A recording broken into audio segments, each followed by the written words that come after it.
PM મોદીએ Timor લેસ્ટેના રાષ્ટ્રપતિ સાથે બેઠક કરી 5 ગ્લોબલ સીઈઓ સાથે પીએમ મોદીની બેઠક તેમજ મોઝામ્બિકના પીએમ સાથે પણ 1-to-1 બેઠકનું આયોજન. વાયબ્રન્ટ ગુજરાત 2024ની તડામાર તૈયારીઓ. પીએમ મોદી અને યુએના રાષ્ટ્રપ્રમુખનો રોડ શો. એરપોર્ટથી ઇન્દિરા સર્કલ સુધી રોડ શો યોજાશે.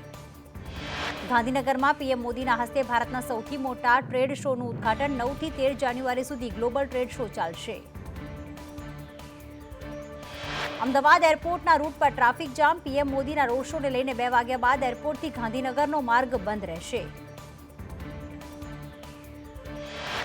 દિલ્હીમાં રાષ્ટ્રપતિ ભવનમાં રાષ્ટ્રીય ખેલ અને સાહસ પુરસ્કાર કાર્યક્રમ. દેશના રાષ્ટ્રપતિ દ્રૌપદી મુર્મુએ ક્રિકેટર મોહમ્મદ શમીને અર્જુન એવોર્ડથી સન્માનિત કર્યા.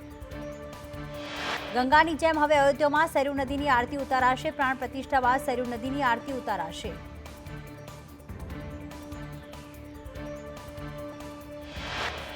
મુંબઈ અમદાવાદ બુલેટ ટ્રેનને લઈને મોટા સમાચાર. બુલેટ ટ્રેન પ્રોજેક્ટને મળી 100% જમીન. બુલેટ ટ્રેન માટે 100% જમીન સંપાદન થયું પૂર્ણ.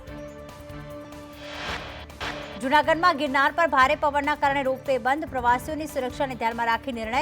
પવનની ગતિ ધીમી થતાં ફરી શરૂ કરાશે રોપવે સેવા. જર્મનીમાં ખેડૂતો ટ્રેક્ટર લઈને રસ્તા પર ઉતર્યા. રાજધાની બર્લિન સહિતના શહેરોમાં સબસિડીમાં કાપ મૂકતા સરકાર અને ખેડૂત વચ્ચે ઘમાસાણ.